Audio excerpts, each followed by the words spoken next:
Diamond P Sports presents championship drag racing from the National Hot Rod Association.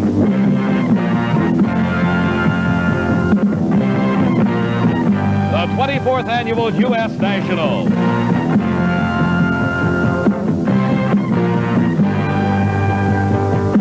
Brought to you by English Leather Toiletries for Men. Ask for English Leather at fine toiletry counters everywhere.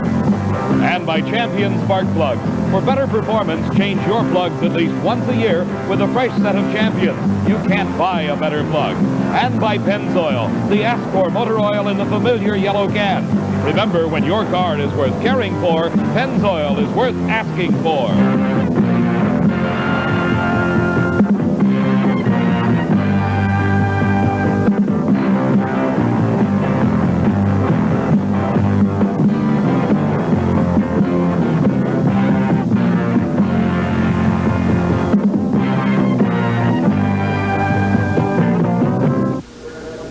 The U.S. Nationals. The name itself stands for the largest drag racing event in the world. 24 years have elapsed since the first Nationals was staged on an airport runway in Great Bend, Kansas. Since then, the Nationals has developed a tradition which encompasses much more than close racing, a panorama of color and excitement that ranks the Nationals with any major sporting event. The festival atmosphere prevails everywhere, and there's nothing like a pretty girl to help this massive crowd show its appreciation. Hello, everybody. I'm Dave McClelland, and welcome to the Nationals. Joining me here today is Steve Evans, who can tell us just how big this event really is. Steve? Dave, the magnitude of this 24-year-old U.S. Nationals is just awesome. Over 1,000 participants, over $400,000 in cash awards, a 200-acre racing facility, 1,000 workers, about $15 million pumped into the Hoosier economy, and I mean there's not a motel room for 75 miles. 100,000 people are ready. I'm certainly ready for the finals of the granddaddy of all drag races, the U.S. Nationals. We'll be back with racing from the Nationals in just a moment.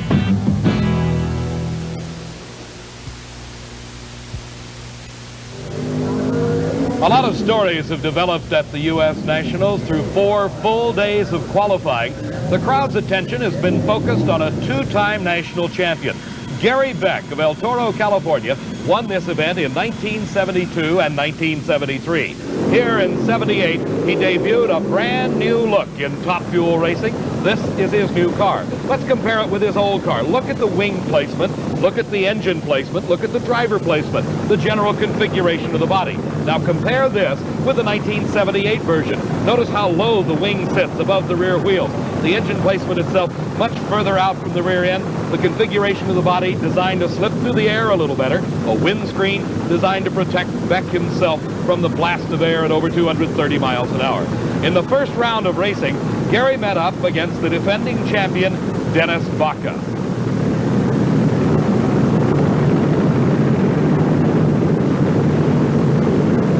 Side by side, you see the difference between the two cars. Baca's car, very similar to Beck's old car. And in the first round, it's Gary Beck winning it at 6.09 seconds. His speed, 233 miles an hour.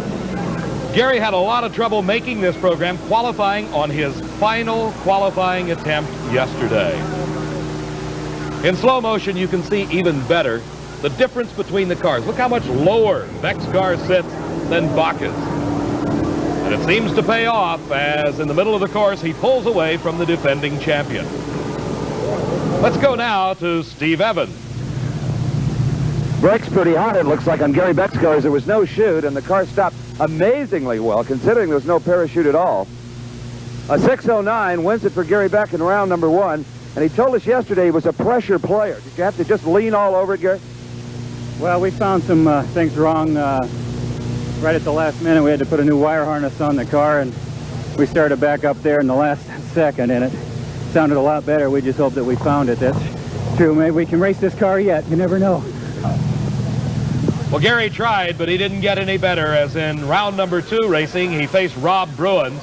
Bruins in the far lane, again with a conventional style car. And Gary's car, the best he could muster in round number 2 was a 6:24, while Rob Bruin streaked to a 5:88, defeating Gary Beck in round number 2. Also in round number 2, we found Frank Bradley, former Winter Nationals champion, up against the low qualifier, Dave Uhara. Uhara recorded a 5.84-second elapsed time in qualifying. Relative unknown on the national event trail. Very, very strong in West Coast racing. He won this race handily as Frank Bradley went into a wheel stand at the start, losing by virtue of a red light. But Uhara had a 5.91-second elapsed time, showed that he certainly has the power that he displayed in qualifying. Ran 238 miles an hour. This is round number 2 racing.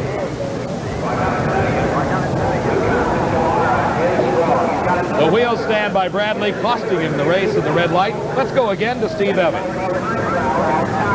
You know, you have a reputation on the West Coast for being very, very sharp on the Christmas tree. Do you plan to shave it close, or do you think you got enough performance propelling you here to not gamble? You always got to shave them close because everybody is tough here. So we're going to have to keep it the same every time. All eyes were on the starting line for this second round race.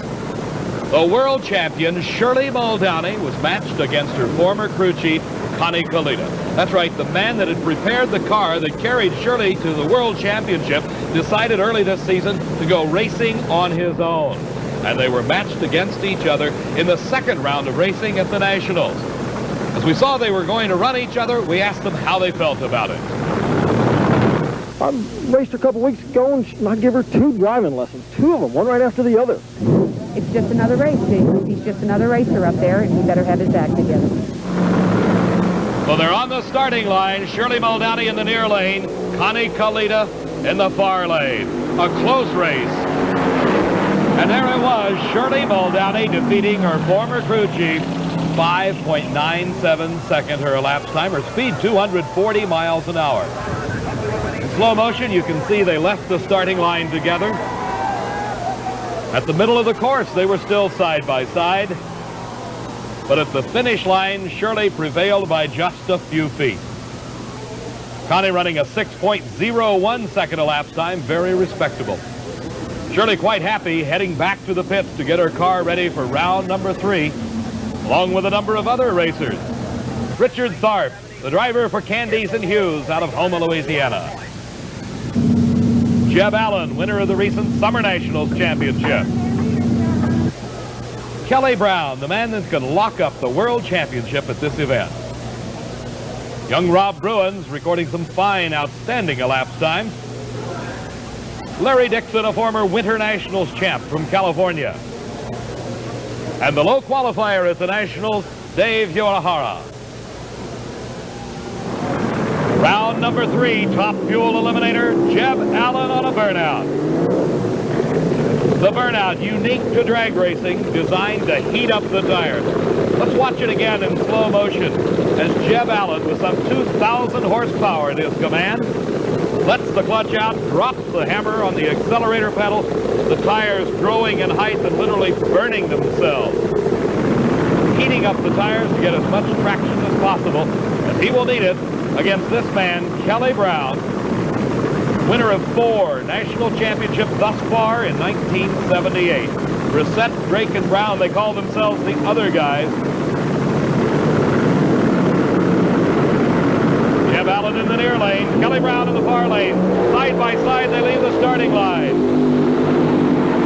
And the motor going away on Kelly Brown's car, and Jeb Allen, his hand in the air, waving to the camera. He takes the win, 5.99 seconds, defeating Kelly Brown. But by virtue of his 2 previous round wins, Kelly Brown has won the World Championship for 1978. He wanted to win this race, but it wasn't his day. The motor going away at that point for Kelly Brown. Here we see Kelly taking off running, and he's going down to congratulate Jeb Allen. Let's go to Steve. Kelly Brown, well, your Nationals hopes are ended, but the pressure is off. You've won the World Championship. Enough points earned here. It's going to be a big number 1 on your car next year. Yeah, well, I'm very disappointed because obviously this was the race to win for us at the moment, but World Championship means a tremendous amount, and we're we'll keep going. It won't get us down now, you know. Looks like you burned up a motor on that last trip. I think we did, yeah. It was very close, about 1,000 feet, and it just fell down right there. And, Winner for me now. You're out. Who's going to win it? I would have to say Robbie Bruins. That's what I go for. Okay, we'll see. Kelly Brown forecasts Rob Bruins as the eventual winner of the U.S. Nationals, but he departs world champion. Enjoying the best day of his long career is Larry Dixon. Larry made it to the winner's circle in 1970, winning the Winter Nationals. This is the best showing he's made since that time. The Candies and Hughes car driven by Richard Tharp in the winner's circle at this event just a couple of years ago. Richard Tharp, also a former world champion. Dixon a little bit ahead at the start. And at the finish line is Larry Dixon, 6.07 seconds. The Tharp slowing 6:14. 234 miles an hour the speed for Dixon, 233 for Tharp. Some of the closest racing ever seen in drag racing has been the feature of this 1978 U.S. Nationals. Here in slow motion, we can see Larry Dixon doing a fine driving job. The car starting to make a move towards the center line. He drove right away from it and pulled out the win in the speed trap. Larry Dixon getting his car ready to go back into the pits. A lot of preparatory work going on between each round of racing with these 2,000 horsepower top fuel dragsters. Fellow qualifier Dave Uehara. The race of his life. This time he's matched against the man whose name is synonymous with top fuel racing, Big Daddy Don Garlits out of Sefner, Florida. Uehara qualifying in with a 5.84 second elapsed time. The quickest time down this Indianapolis Raceway Park quarter mile. The team is called the Good, the Bad, and the Ugly. Their names are Velasco, Cohen, and Oswald. We asked which one is which. He's good, he's bad, and I'm ugly. You got it. That's it. The Good, the Bad, and the Ugly. And Dave Uehara against Don Garlits. This is round number 3 racing in top fuel. A great start by Garlits. Uehara all over the racetrack, and it's Big Daddy wire to wire, 5.91 seconds. His speed 242 miles an hour, but the story here is Dave Uehara was just a little bit quicker. He ran 5.88 seconds at 243 miles an hour. Go back in slow motion, maybe you can pick it up. It's just hundredths of a second. You saw Garlits move first, and that's what counted at the finish line. Each lane of the racetrack, a separate racetrack with its own timing devices, and it records Garlits there first. Let's go to Steve. Well, Big Daddy was a little late in the previous round, but he sure sharpened up for you, didn't he? Sure did. He sure came in. Do you know what he ran? He ran a little bit slower than you did. A 591, you ran a 588. Oh, no. You're a little teasing about that. Yeah, probably, but we know this thing's a little slow leaving because of the Crower glide. We got a different kind of clutch in it than the rest of them. One more race remains in top fuel, round number 3. And it is Rob Bruins driving Gaines Barkley's car. And you heard Kelly Brown, the man that won the world championship by virtue of his performance at this meet, pick Rob Bruins to win it. Shirley Muldowney, though, has the different thought. She is the reigning world champion. She wants to win the Nationals. Watch closely to see if one car gets an advantage over the other at the start. Looks very close. Bruins all over the racetrack, but he gets there first, and that's what counts. 5.92 seconds for Bruins. His speed, 238 miles an hour. Shirley Muldowney, 6:01 at 229. Here again, let's go back and watch as Rob Bruins, the car dancing across his lane, has recorded a fine 588 previously in round number 2. This time a 591, and we'll go to Steve Evans. Close race, Rob. I was so far out of shape I didn't know where she was. Were you worried about crossing the center line? Yeah, the center line or hitting the guardrail, one or the other. This has to be the finest moment in your career, even though we're just to the semifinals. It's great. The car's running super, you know. We all know Gaines has been there, and Gaines knows how to make them run. All I got to do is hit the pedal on time. I've been asking other drivers as they lose down here who they pick to win, and guess who? You. Well, that makes me feel good. They've got, you know, the confidence in us, and I know the car's up to it if I can keep from messing up, I guess. And Jeb Allen is hard at work in his pit area to try to prevent Kelly Brown's prediction from coming true. He has the distinction of racing the hot-running Rob Bruins in the semifinal round of Top Fuel. We'll be back with more racing from the U.S. Nationals at Indianapolis Raceway Park in just a moment.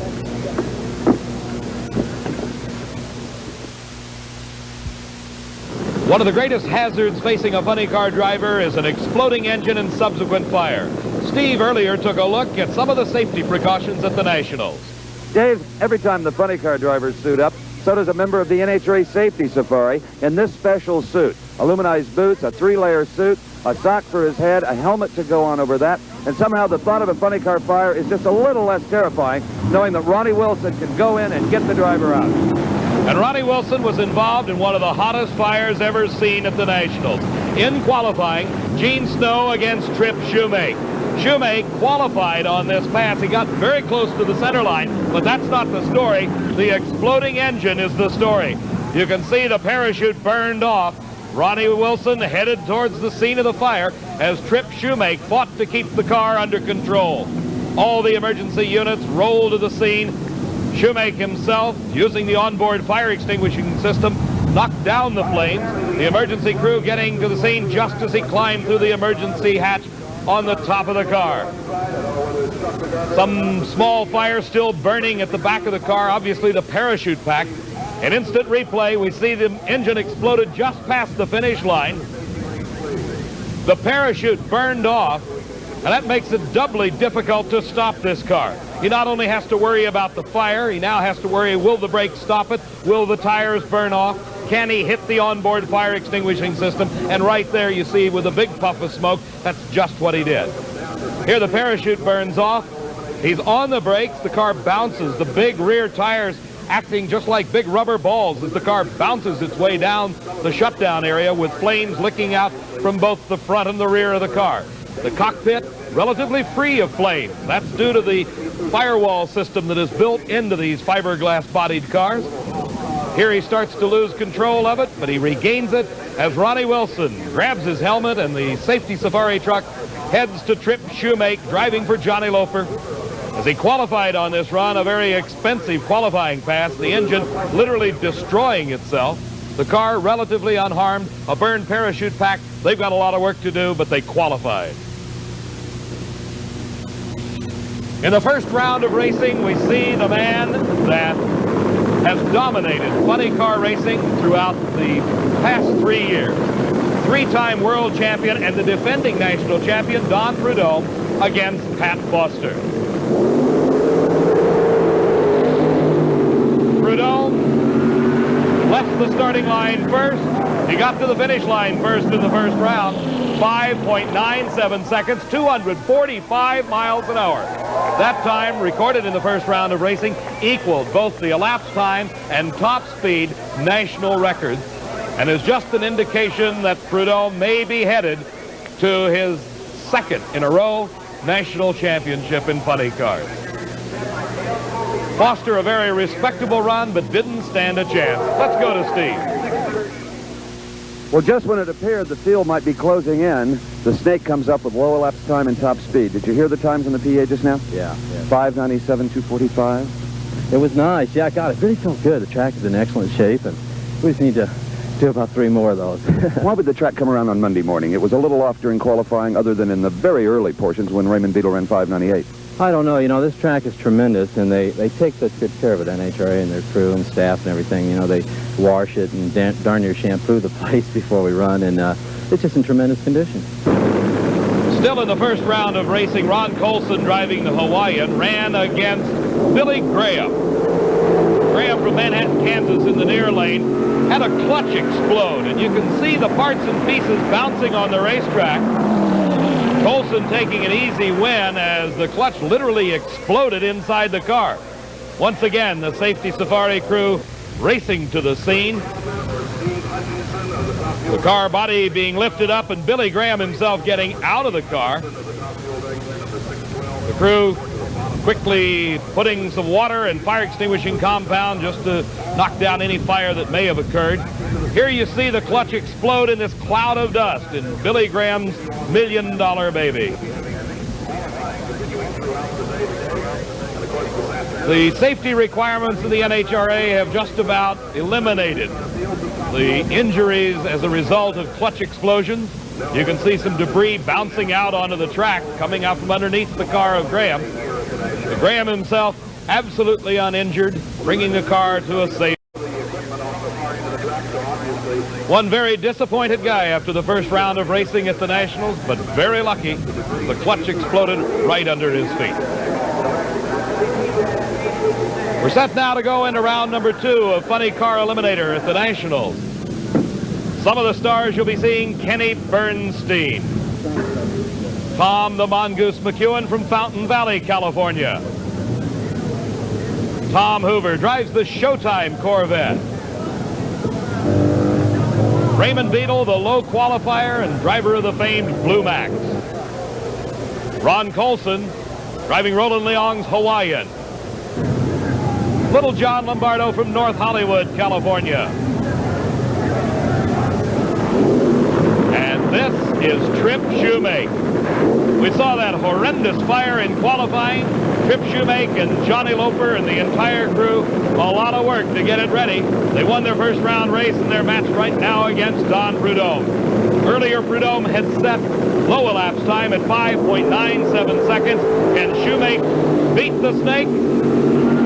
Not on this run. Don Prudhomme, 6.04 seconds, 243 miles an hour. Shoemake gave it a valiant effort at 6.32 seconds elapsed time. He only ran 193 miles an hour, shutting it off early as he saw Prudhomme leaving him in the dust.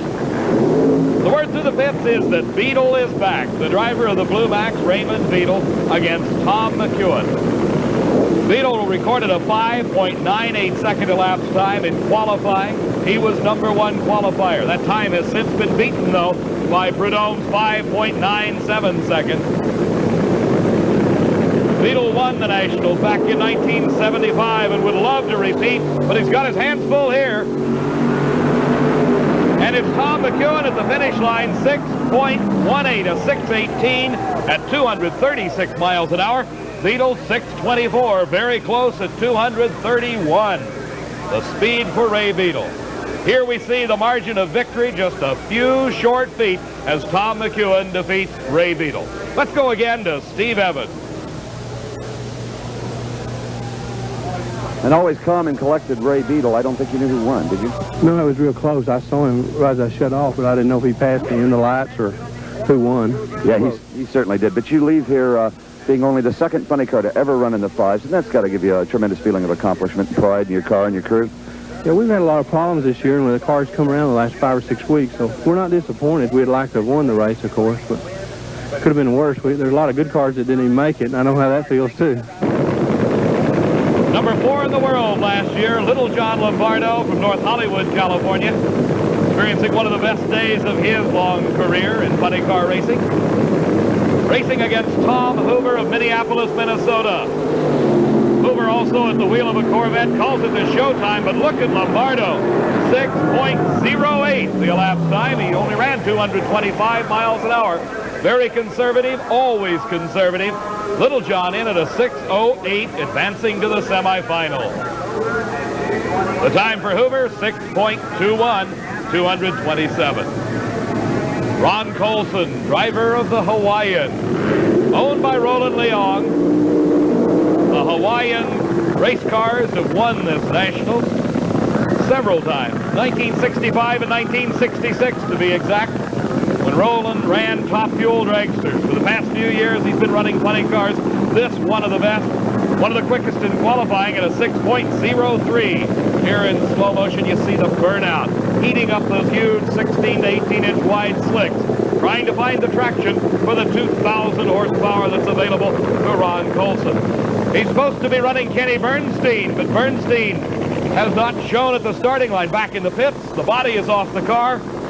Apparently irreparable damage done to the engine in the previous round of racing, so it will be a single and easy run for Ron Colson at the wheel of the Hawaiian. And Colson loses control and crosses the center line. That puts him out of competition. The rules read you cannot cross the center line or the outer extremity line, which in this case is the guardrail. And Ron Colson out of competition as the Hawaiian going out of control, unable to keep it in his lane. Even though no one was in the other lane, the rules still read you can't cross the center line. And there he goes, making a sharp move to the right. Ron Colson's still a little bit in shock, I think. It's only happened a couple of times in national event competition. There's just so many different ways to lose. Well, it's just, we were trying for lane choice in case there was an oil down. Car started to shake bad, and I tried to stay with it, and it got to the point it was uncontrollable. I shut it off, but it was already, you know, out to the point that it got over the center line. Well, there's little I can say to console you, but you leave here with a tremendous mark of 6.03, the quickest the car has ever gone. And I'm sure your many fans are heartsick as well as you are. Well, if I had it to do over again, I'd coast through and take the safe way, but you give it your best shot, see what happens, and sometimes it doesn't work.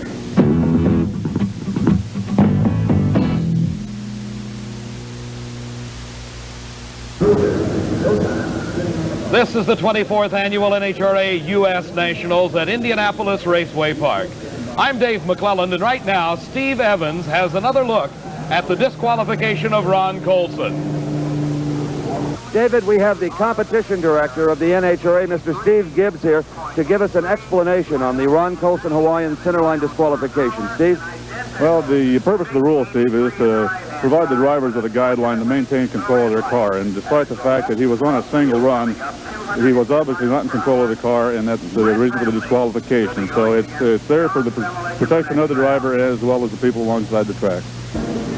In addition to the professional categories being contested here at the U.S. Nationals, we'll be taking a look at the 5 sportsman categories of competition, starting with stock eliminator. Steve Terrence of Bremen, Kentucky in the far lane in his 66 Chevy 2 contested against Don Holden of Lansing, Michigan, driving a 76 Oldsmobile. Stock eliminator is a handicap category whereby the slower car physically gets a head start over the faster. The Oldsmobile station wagon of Holden in hot pursuit of that 6-cylinder Chevrolet. Terrence trying to hold on to his handicap start, but at the finish line, it is Holden there first with a 13.39 second elapsed time.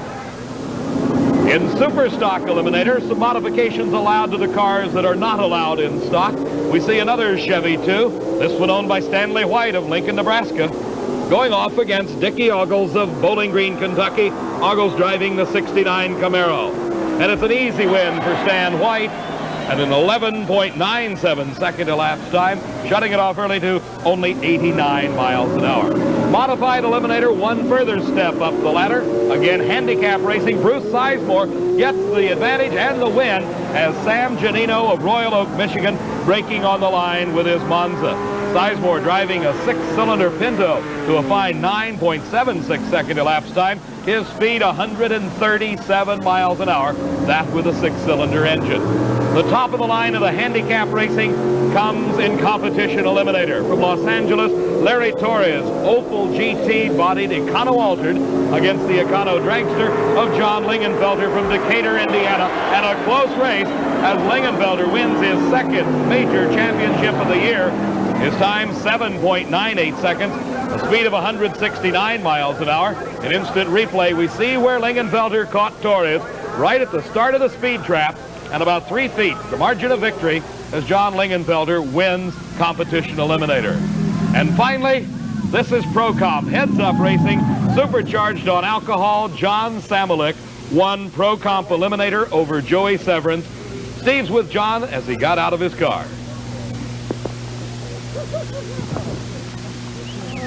The biggest upset of this entire U.S. Nationals event is John Samolik, your first big win. You beat the best in the world. My partner got to be in. He kept that motor together for me. This is the first national event win for a small block Chevrolet. Yeah.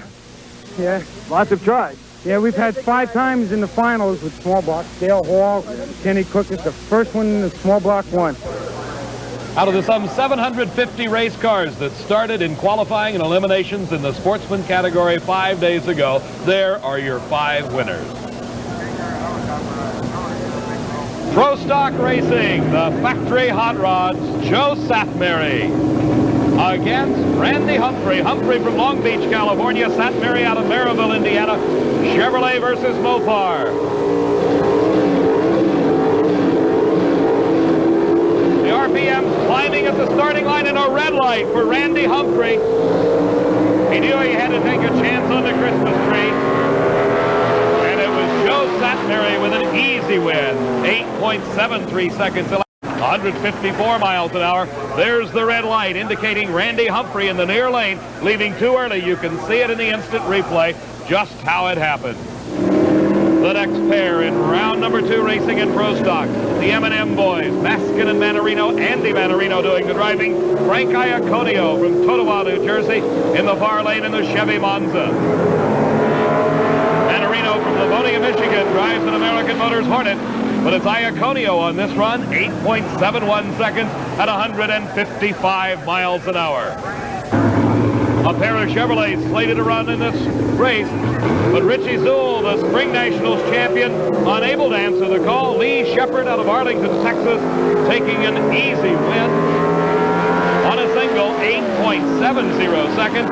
His speed, 150 miles an hour. Steve's in the pits with Richie Zool. What happened, Richie? Well, we had a tough first round, and in order to make it, we had to really lean on the motor and put a hole in one of the pistons. The Ewell brothers Chevrolet in the near lane. Mark Ewell driving, Bob Glidden. And a red light start for Ewell. He knew he had to take a shot against the low qualifier. Bob Glidden with his new Ford Fairmont.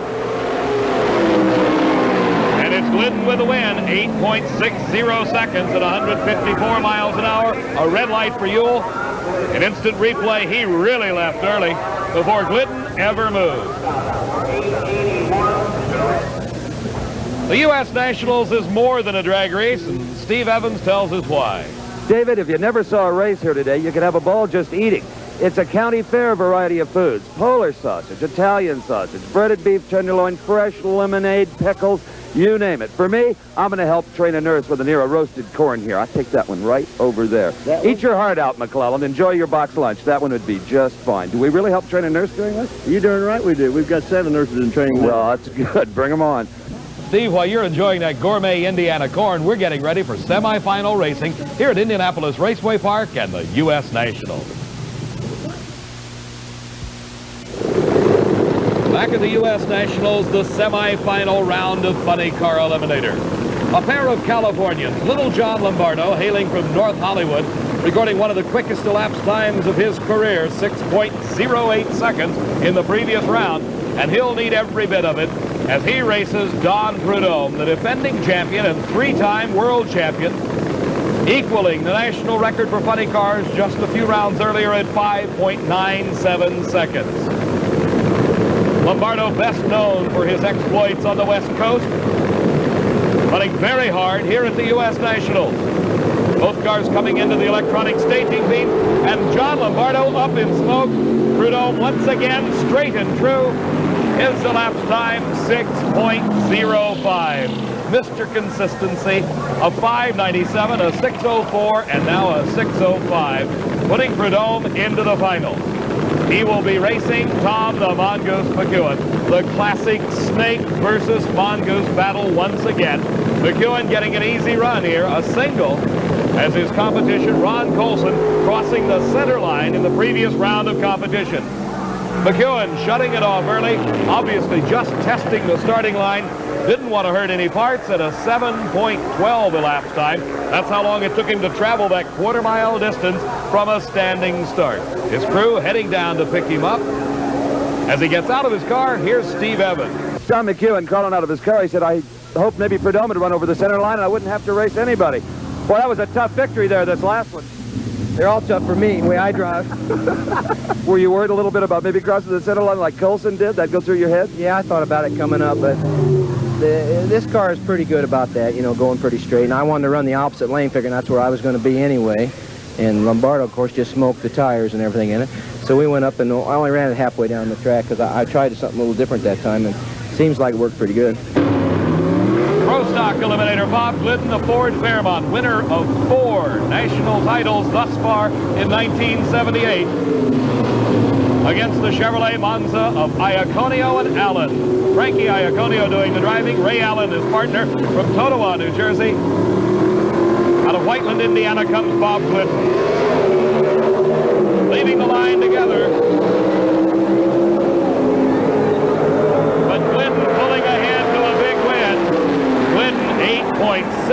low elapsed time thus far for the Pro Stocks at 153 miles an hour. The next pair on the line, two Chevrolets. Lee Shepard in the far lane, Joe Satmary in the near lane.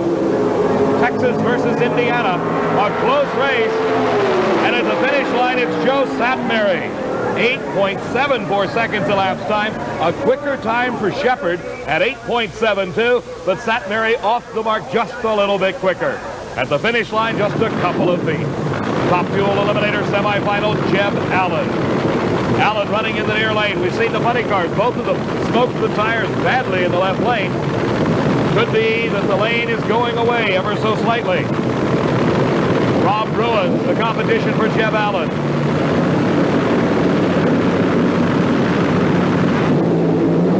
And Jeb Allen smokes the tire. Rob Bruins with an easy win. He doesn't backpedal it though. 5.96 seconds elapsed time. Speed of 242 miles an hour. Jeb Allen giving it a valiant try after smoking the tires to a 6.27. You see the smoke on the starting line, but at the finish line, it's Rob Bruins there first. Maybe a little too much power, Jeb? Yeah, exactly. You know, we thought the reason that everybody ran better in the right lane because it wasn't as good as the left is what my theory was, you know. When I got in the left lane, I'd run an 89 in the right. When I got in the left lane, the car shook. So I figured that's more traction because I was making the same power.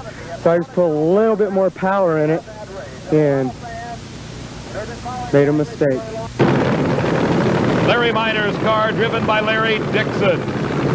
The unenviable honor of running against Big Daddy Don Garland.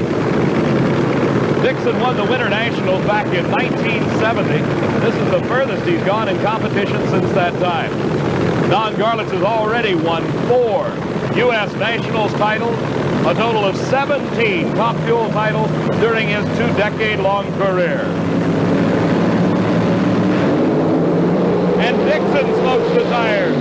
So the left lane obviously not as good as the right at this moment. Garland's there first at 6.01 seconds. His speed 240 miles an hour. So in the finals of Top Fuel, it'll be Rob Bruins against Don Garland. Down in the pits right now at Don Prudhomme's car, the crew working feverishly to prepare it for the finals. Don Prudhomme is nowhere to be seen. He's in Tom McEwen's pits with Steve Evans. He won't split the money with you. He don't want to split the money. He's over here. He said he hasn't won a national event in about 48 hours. He's kind of down. It should be a good race. You know, we've met many times this year, and you know, fortunately we've came out okay, but you never know. The cars can be turned. You know, Tom's liable to jump up and put us away, but we're going to be trying very hard, and I know he's going to be. So it'll be a tremendous last round.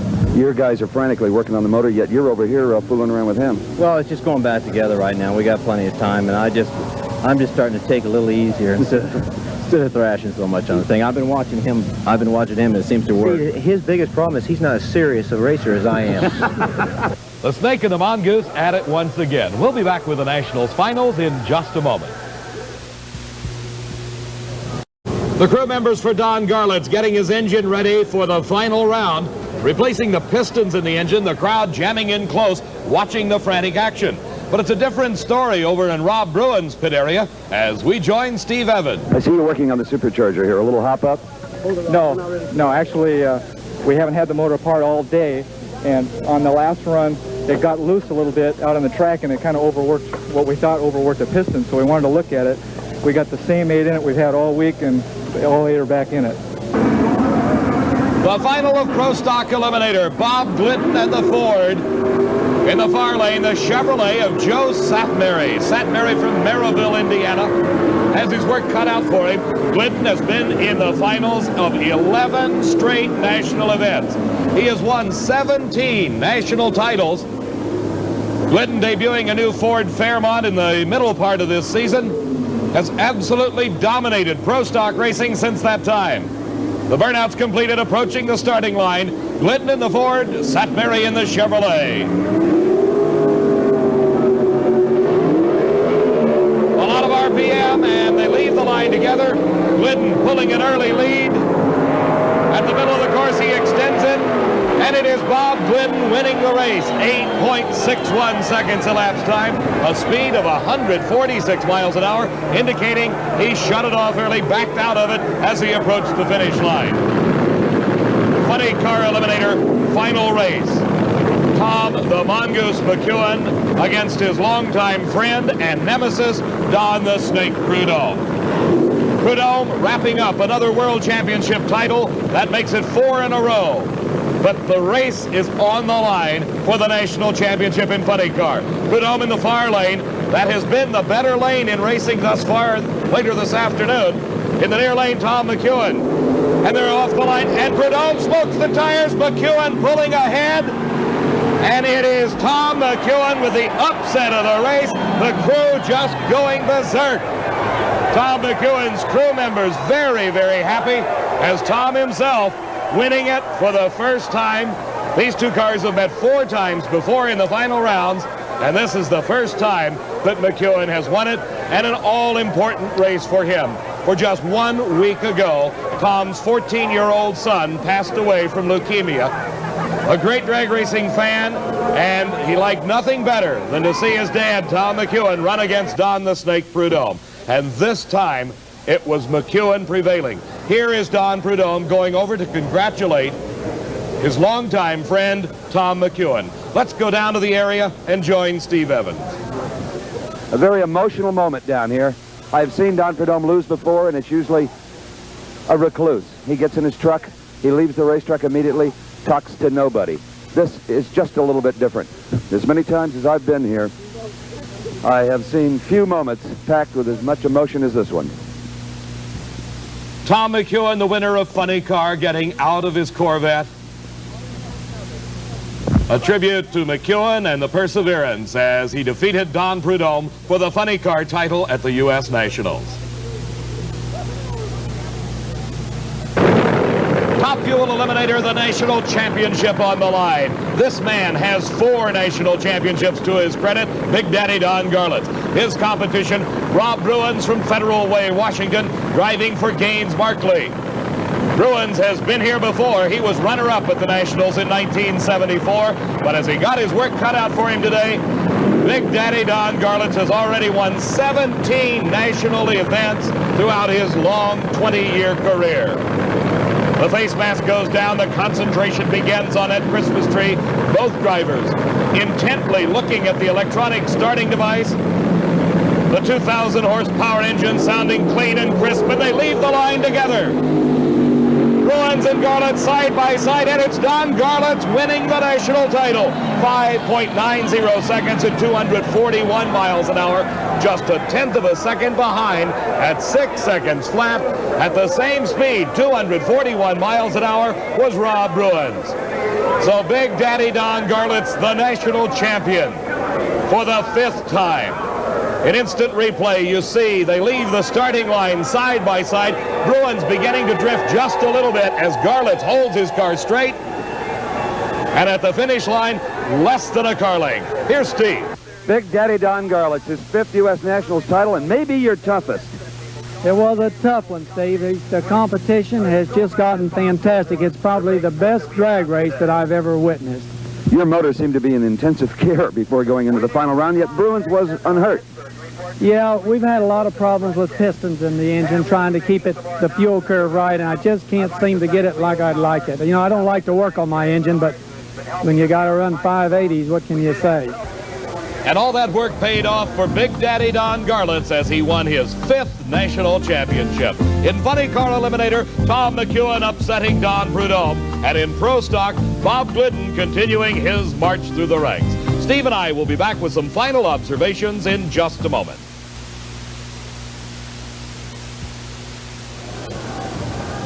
The 24th Annual U.S. Nationals, an absolutely incredible auto race. For his closing observations, let's join Steve Evans. David, the 6 days that is, the U.S. Nationals has finally come to a close, but strangely enough, nobody seems to be leaving. I don't think they've recovered from the emotion that we witnessed, especially in these final rounds. Don Garlits clawing his way through an incredible top fuel field over a smiling young guy, Rob Bruins, who has no regrets about losing that final round. Bob Glidden again proving his supremacy. The first ever pro-comp victory by a blown small block Chevrolet. But to me, the grand moment is Don Prudhomme and Tom McEwen. Their light, woody chatter before the final, and a motion-packed scene at the finish line as Tom McEwen wins his first ever U.S. Nationals, and he didn't back into it. A sizzling 6.05. I enjoyed it tremendously, like some 100,000 other folks. Thank you. Thank you, Steve. Don Garlett said it, the greatest drag race he's ever seen, and I, for one, have to agree. From Indianapolis Raceway Park, I'm Dave McClellan.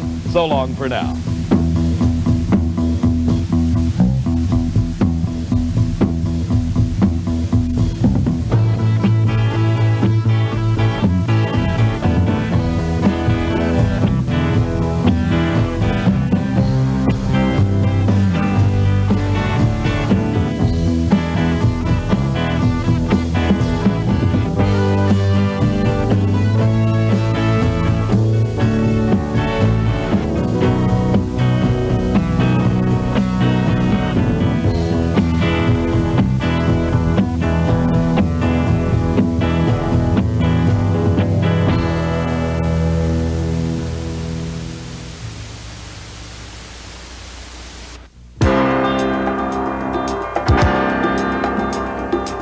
This is Steve Evans. The Diamond P Video Library is your source for the excitement and emotion